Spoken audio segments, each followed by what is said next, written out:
इस फिल्म की शुरुआत में हमें फ्यूचर यानी काफी आगे का वक्त दिखाया जाता है, जहाँ पर हर चीज काफी एडवांस्ड मॉडर्न है। हमें एक सेंड्रा नाम की लड़की दिखाई गई जो अपने 2 साल की बेटे के साथ अपनी एडवांस गाड़ी में सफर कर रही थी। सेंड्रा को ये गाड़ी उसके हस्बैंड ने गिफ्ट दी है और अब वो अपने बेटे के साथ अपने मदर इन लॉ के घर पर जा रही है, यानी अपने हस्बैंड की मॉम के घर। अब सेंड्रा इस गाड़ी की फीचर्स को चेक करने लगती है, मतलब कि इसमें क्या क्या है, कौन कौन से फंक्शन। उसे पता चलता है कि इसका एआई यानी आर्टिफिशियल इंटेलिजेंस बहुत ज्यादा एडवांस ताकतवर है। वो देखती है कि मुझसे पहले इस गाड़ी में मेरे हस्बैंड ने सफर किया था, जहाँ वो अपने कुछ दोस्तों के साथ एक होटल गया था, उनके साथ एक लड़की भी थी। ये देखकर सेंड्रा को काफी अजीब लगा, उसे अपने हस्बैंड पर शक होने लगता है और फिर तभी उसके पास उसके हस्बैंड की वीडियो कॉल आती है जो उसे बताने लगा कि इस गाड़ी की एक एप्लीकेशन है जिसका नाम मोनोलिथ है, मैंने उसे तुम्हारे फोन में डाउनलोड कर दिया है। वो इस गाड़ी की मेन एप्लीकेशन, इसलिए अब तुम अपने फोन से भी इस गाड़ी को कंट्रोल कर सकती हो। सेंड्रा को पता चला कि मेरा हस्बैंड एक होटल में है, जहाँ तभी कोई उसके होटल के कमरे का दरवाजा खटखटाता है। तब उसका हस्बैंड फोन काट कर दरवाजा खोलने के लिए चला जाता है और अब यहाँ सेंड्रा का शक पूरा यकीन में बदल गया था, यानी कि सच में मेरा हस्बैंड मुझे धोखा दे रहा है, वो किसी और के साथ ताल्लुक बना चुका है। रास्ते में सेंड्रा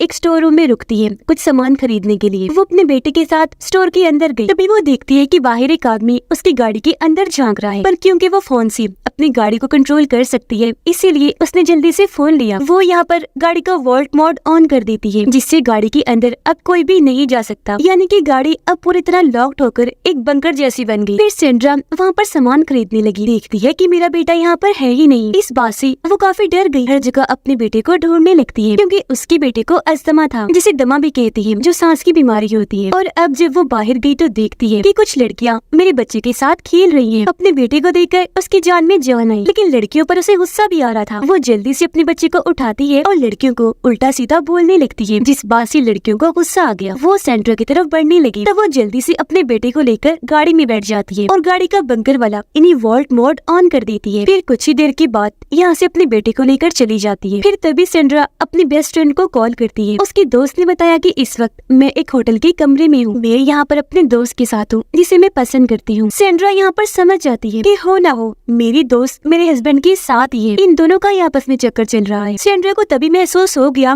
कि मेरे दोस्त के पास कोई बैठा हुआ है, इसीलिए वो अपने दोस्त को काफी कहती है कि जो तुम्हारा दोस्त है जिसे तुम पसंद करती हो, मुझे भी दिखाओ ना, उसे उसका चेहरा दिखाओ। लेकिन उसकी दोस्त ये सुनकर काफी हैरान रह गई, उसका चेहरा नहीं दिखाती और फोन को काट देती है, जिस बात से सेंड्रा को बहुत गुस्सा आया। यहाँ तो पूरी तरह उसका शक यकीन में बदल गया। उस बेचारे की परेशानियां बढ़ती ही जा रही थी। कुछ ही देर में वो मदर इन लॉ के घर भी पहुँच गयी, लेकिन अब वो फैसला करती है कि मैं घर में जाने की बजाय उस होटल में जाऊंगी जहाँ पर मेरा हस्बैंड और मेरी दोस्त है, ताकि ये उन्हें रंगे हाथों पकड़ सके। और अब वो अपनी गाड़ी को फुल स्पीड के साथ उस तरफ भगाने लगती है। गाड़ी का एआई उसे बताता है कि आगे एक्सीडेंट हुआ है, इसलिए हमें दूसरे रोड से जाना चाहिए। पर क्योंकि सेंड्रा को जल्द से जल्द होटल में जाना था, इसीलिए वो एआई को कहती है कि मुझे सबसे छोटा रास्ता बताओ। एआई जब उसे शॉर्टकट बताता है तो वो उसी छोटे रास्ते पर अपनी गाड़ी लेकर निकल जाती है। काफी स्पीड से चला रही थी, क्योंकि ये जगह एक रेगिस्तानी इलाका था, चारों तरफ बहुत अंधेरा था, इसीलिए उसे कुछ भी ठीक से दिखाई नहीं दे रहा था। और अब सेंड्रा जो बहुत ज्यादा टेंशन में थी, वो सिगरेट जला रही थी। सिगरेट के धुएं से एआई को लगने लगा जैसे गाड़ी में आग लग गई है, इसलिए वो गाड़ी के इमरजेंसी मोड को ऑन कर देता है। हालांकि सेंड्रा ने एआई को कहा भी कि मैंने सिर्फ सिगरेट जलाई है, यहाँ पर कोई आग वाग नहीं लगी, लेकिन एआई उसकी बात को समझ ही नहीं पाता। इसलिए सेंड्रा गाड़ी के पूरे सिस्टम को मैनुअल कर देती है, यानी गाड़ी के कंट्रोल को अपने हाथ में ले लेती है, यानी कि अब वो इसे अपनी मर्जी से चलाने वाली थी। तभी सेंड्रा का बेटा भी खांसने लगा, क्योंकि उसे अस्थमा है, तो धुएं को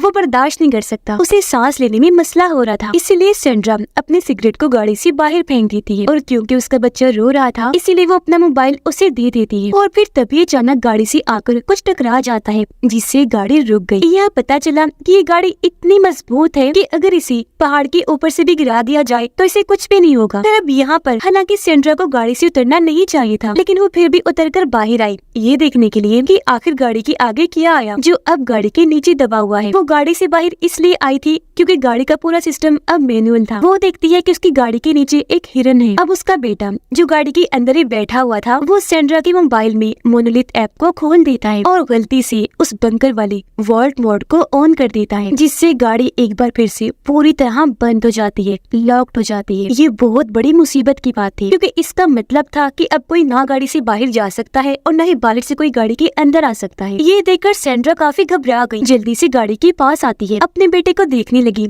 जो अभी ठीक था। वो सोचने लगती है कि अब मैं गाड़ी का दरवाजा कैसे खोलूं। वो पेड़ की टहनी से हाथों से भी उसे खोलने की कोशिश करती है, लेकिन कोई फायदा नहीं होता। सेंड्रा देखती है कि मेरे बेटे ने अभी भी उसी एप्लीकेशन को ही खोला हुआ है। बेदिखाने में वो उसे ये समझाने की कोशिश करती है कि किसी तरह वॉल्ट मोड को ऑफ कर दे, लेकिन जाहिर है वो बच्चा सिर्फ 2 साल का ही था, तो इन बातों को समझना उसके लिए नामुमकिन था। जहाँ तभी अचानक उसके बेटे के हाथ से मोबाइल छूटकर नीचे गिर जाता है और अब वो फोन भी नहीं उठा सकता क्योंकि उसे सीट बेल्ट लगी हुई थी और अब बच्चा अपनी सीट बेल्ट को भी नहीं खोल सकता था। बाहर सेंड्रा बहुत परेशान हो जाती है। वो एक पत्थर उठाकर गाड़ी का शीशा तोड़ने की कोशिश करती है, पर जाहिर है ये दुनिया की सबसे मजबूत और महफूज गाड़ी थी, तो इसके शीशे को भी तोड़ना नामुमकिन था। सेंड्रा बहुत ज्यादा घबरा जाती है। उसे याद आया कि मैंने पीछे एक पावर हाउस देखा था, इसीलिए ये जल्दी से भागकर वहाँ पर जाती है मदद मांगने, लेकिन वहाँ पर कोई भी नहीं होता। वहाँ पर एक फोन भी था जो उठाकर जल्दी से सेंड्रा मदद मंगवाने लगती है, पर पता चला कि ये फोन भी खराब है, इसलिए एक बार फिर वो गाड़ी की तरफ जाने लगी, पर उसे एहसास हुआ कि मेरे आसपास कोई जानवर है। वो काफी डर गई, जल्दी से भागी, गाड़ी की छत पर चढ़ के बैठ जाती है। जब उसने चारों तरफ लाइट मारकर देखा तो उसके पीछे सच में एक जानवर पड़ा हुआ था, पर अब वो इतनी आसानी से उसकी जान छोड़ने वाला नहीं था। वो गाड़ी के आसपास घूमने लगता है सेंड्रा को पकड़ने के लिए। ये देखकर सेंड्रा को एक आइडिया आया। वो एक कुल्हाड़ी लेकर गाड़ी पर जोर से देकर मारती है, जिससे गाड़ी का अलार्म बजने लगा। उसकी तेज आवाज सुनकर वो जानवर वहाँ से भाग जाता है और ऐसे ही फिर रात गुजर गई। जैसे ही सुबह हुई सेंड्रा देखती है कि जहाँ पर मेरी गाड़ी खड़ी हुई है वहाँ पर दूर दूर तक बस रेगिस्तान ही है, जिसका मतलब साफ था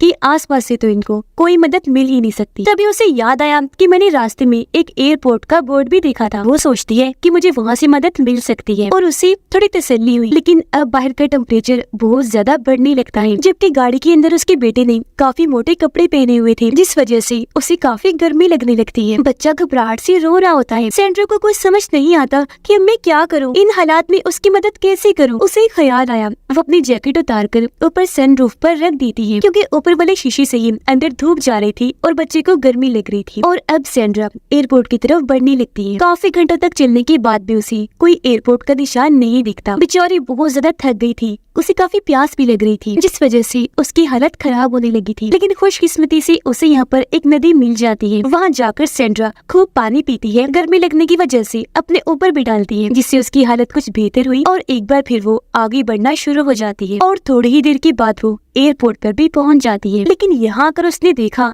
कि ये एयरपोर्ट तो एक वीरान एयरपोर्ट है, जहाँ पर कुछ टूटे फूटे खराब प्लेन्स के अलावा कुछ भी नहीं है। वो प्लेन के अंदर गई, रेडियो उठा लेती है ताकि इसके जरिए वो कोई मदद मंगवा सके, लेकिन बदकिस्मती से ये रेडियो खराब होता है। उसे यहाँ पर एक बोतल मिली, जिसे लेकर वो प्लेन से नीचे उतर जाती है। उसने प्लेन के 2 टायर भी जला दिए थे, जिसके बाद वो आगे बढ़ गई। टायर उसने इसलिए जलाए थे ताकि वहाँ आग और धुआं देखकर कोई इनकी मदद करने के लिए इस तरफ आ जाए। सेंड्रा अब बोतल लेकर नदी तक आ गई, जहाँ से वो खूब पानी भरने लगती है। और जैसे ही वो अपनी गाड़ी के पास पहुंची देखती है कि मेरी जैकेट जो मैंने सनरूफ के ऊपर डाली थी वो नीचे गिरी पड़ी है, जो देखकर वो डर गई। उसे अपने बच्चे की फिक्र होने लगती है, इसलिए वो भागकर गाड़ी की तरफ बढ़ने लगी। गाड़ी के पास आकर देखती है कि गर्मी की वजह से मेरा बेटा बेहोश हो गया है, साथ ही उसकी हालत भी काफी खराब है। इसीलिए वो अपने साथ लाया हुआ पानी गाड़ी के ऊपर डाल देती है ताकि टेम्परेचर थोड़ा कम हो सके। अब हालांकि गाड़ी का फैन चल रहा था, पर एसी न चलने की वजह से उसके बच्चे को इतनी गर्मी लगी कि वो बेहोश हो गया। यहाँ सेंड्रा को एक आइडिया आया। वो गाड़ी की फ्रंट सामने वाली साइड जहाँ वेंटिलेशन होती है, हवा अंदर जाती है, वहाँ पर वो आग लगाकर धुआं पैदा करती है ताकि धुआं अंदर जाए और गाड़ी अपनी खिड़कियों को खोल दे। लेकिन ऐसा कुछ नहीं होता, बल्कि इसका उल्टी होता है। जब धुआं अंदर जाता है तो गाड़ी का ऑटोमेटिक सिस्टम बजाय खिड़कियों को खोलने की वेंटिलेशन को ही बंद कर देता है, जिससे थोड़ी बहुत हवा जो पहले अंदर जा रही थी वो भी अब जाना बंद हो जाती है, जिस वजह से सेंड्रा काफी दुखी होकर रोने लगती है। वो इतनी परेशान हो गई थी कि फौरन उठी, हथौड़ा लेकर गाड़ी पर हमला कर देती है। कई बार उसने हथौड़े से गाड़ी पर मारा, लेकिन उस पर एक खरोच तक नहीं आई, जिससे यहाँ ये बात क्लियर हो गई कि इस गाड़ी को किसी भी तरह से तोड़ा नहीं जा सकता। और अब सेंड्रा पूरी तरह से थक हार कर वहीं पर लेट जाती है। जिसके बाद दिखाया गया कि कहानी में कुछ साल गुजर गए हैं, जहाँ सेंड्रा अपने हस्बैंड के साथ इसी जगह पर आती है, क्योंकि उस गाड़ी वाले हादसे में उसके बेटे की मौत हो गई थी, जिसके बाद सेंड्रा ने उसे यहीं पर दफन कर दिया था। यहाँ उसका हस्बैंड कहता है कि तुमने हमारे बच्चे को मारा है, तुमने ही उसे गाड़ी के अंदर बंद कर दिया था। जो सुनकर सेंड्रा काफी रोने लगती है और अचानक ही अब सेंड्रा की आँख खुल जाती है, क्योंकि ये सब कुछ वो सिर्फ सपने में ही देख रही थी। उसे फौरन अपने बच्चे का ख्याल आया। गाड़ी के पास आकर वो देखती है कि मेरा बेटा एक ही पोजीशन में बैठा हुआ है, वो जरा भी हरकत नहीं कर रहा, बिल्कुल जैसे पत्थर बन के बैठा है। सेंड्रा की आंखों में दुख साफ नजर आ रहा था, क्योंकि वो समझ गई थी कि अब मेरा बेटा सच में मर गया है, हमारे साथ इस दुनिया में नहीं रहा। अब दुखी होती हुई अपनी बच्ची को कहती है कि तुम तो सीधा हेवन जन्नत में जाओगी, जबकि मैं हेल जहन्नम में जाऊंगी। वो रो ही रही थी, लेकिन तभी अचानक वो देखती है कि मेरे बच्चे की उंगलियां हिल रही हैं, जिससे उसकी जान में जान आ गई कि शुक्र है मेरा बच्चा जिंदा है। अब वो जिंदा तो था, लेकिन उसकी हालत काफी खराब हो गई थी। सैंड्रा भी अपने बच्चे को देख ही रही थी कि तभी वो जानवर फिर से आ गया, उस पर हमला कर देता है। तब उसे बचने के लिए एक बार फिर सैंड्रा गाड़ी के ऊपर चढ़ जाती है, लेकिन क्योंकि छत बहुत ज्यादा गर्म थी, इसलिए वो जल्दी से उतरकर गाड़ी के नीचे आ जाती है। लेकिन यहाँ पर भी वो जानवर आकर उस पे हमला कर देता है। पर कुछ ही देर में सैंड्रा को इस बात का एहसास हो गया कि गाड़ी के नीचे जो हिरन फंसा हुआ है वो जानवर उसके लिए आया है, इसलिए वो हिरन को निकालकर जानवर के सामने फेंक देती है। और अब जैसे हिरन वहाँ से हटा, गाड़ी पीछे की तरफ खिसकने लगती है। ये देखकर सैंड्रा जल्दी से उठी, गाड़ी के पीछे आकर खड़ी हो गई, उसे रोक देती है। फिर उसने पत्थर का सहारा भी लगा दिया ताकि गाड़ी पीछे न जाए, क्योंकि वहाँ पर खाई थी। और अब तभी सैंड्रा के दिमाग में एक आइडिया आया। वो सोचती है क्यों ना मैं गाड़ी को ऊपर से नीचे फेंक दूं, ताकि गाड़ी के एआई सिस्टम को यकीन हो जाएगा कि सच में एक्सीडेंट हुआ है, इसीलिए वो दरवाजे खोल देगा, क्योंकि उसने कंपनी से इस बारे में सुना भी था। साथ ही उसे इस बात का भी यकीन था, क्योंकि ये गाड़ी बहुत मजबूत है, तो गाड़ी को ऊपर से नीचे फेंकने के बाद भी उसके बच्चे को कुछ नहीं होगा। और अब सैंड्रा ऐसे करती है, वो पहले पत्थर को हटाती है, फिर गाड़ी को धकेलते हुए खाई में नीचे फेंक देती है। और अब जब गाड़ी हवा में थी, तो एआई सिस्टम को पता चल गया था कि गाड़ी हवा में है, जिसका मतलब है कि गाड़ी का एक्सीडेंट हो गया है। इसलिए गाड़ी अपने मोशन सेंसर को ऑन कर देती है, जिससे होता ये है कि गाड़ी खुद ब खुद बैलेंस में आ जाती है और बिल्कुल सीधी आकर जमीन पर लैंड होती है। आसपास बस धुआं उड़ रहा था। सैंड्रा जल्दी से नीचे आ गई। धुएं को देखकर वो काफी डर जाती है, लेकिन जैसे गाड़ी के पास आई, वो ये देखकर काफी हैरान रह गई कि गाड़ी इतने महफूज तरीके से लैंड हुई है। और एक अच्छी बात, अब दरवाजा भी खुल गया था, क्योंकि गाड़ी को डिजाइन इस तरह किया गया था कि जब लगे कि गाड़ी का एक्सीडेंट हुआ है, ये अपने दरवाजे खुद ब खुद खोल देगी, यानी कि दरवाजे अनलॉक्ड हो जाएंगे। और अब सैंड्रा अपने बेटे को गाड़ी से बाहर निकालती है। वो उसके सारे कपड़े उतारकर उसे छांव में लेकर बैठ जाती है ताकि उसे ठंडक महसूस हो। लेकिन अभी भी बच्चे की हालत काफी खराब थी, जबकि गाड़ी एक बार फिर से खुद को रिबूट कर देती है। और अब जैसे गाड़ी रिबूट हुई, वो चलने की दोबारा काबिल हो जाती। इसलिए सैंड्रा जल्दी से अपने बच्चे को लेकर गाड़ी में बैठ गई। वो गाड़ी के एक मोड को जैसे ऑफ करती है, गाड़ी के टायर उड़ जाती है। सैंड्रा के सामने कुछ चट्टानें थी, जिन पर वो बिना डरे चलना शुरू हो जाती है, क्योंकि वो जानती थी कि ये गाड़ी किसी भी रोड पर आसानी से चल सकती है। और अब सैंड्रा गाड़ी की स्पीड काफी तेज कर लेती है। काफी मुश्किल चट्टानों को पार करने के बाद आखिर वो मेन रोड तक आ ही जाती है। यहाँ से सीधा सैंड्रा अपने बेटे को हॉस्पिटल लेकर गई, और कुछ ही देर में उसका बच्चा बिल्कुल ठीक नॉर्मल हो जाता है। और इस तरह सैंड्रा ने अपने बच्चे की जान बचा ली, जिससे वो बहुत ज्यादा खुश हो जाती है, ये सोचकर कि आखिर आज मैंने एक माँ होने का फर्ज पूरा कर दिया है। अपने बच्चे के लिए जो मैं कर सकती थी मैंने किया। सैंड्रा को अब तक ये बात भी कंफर्म हो गई थी कि सच में मेरा हस्बैंड मुझे धोखा दे रहा है, और उसका ताल्लुक सच में मेरी दोस्त के साथ ही है। और अब वो ये फैसला करेगी कि मुझे अपने हस्बैंड के साथ रहना है या फिर नहीं, या फिर वो ऐसे ही अपने बच्चे के साथ आगे की जिंदगी गुजारे। इसी के साथ इस फिल्म की कहानी यहीं पर खत्म हो जाती है।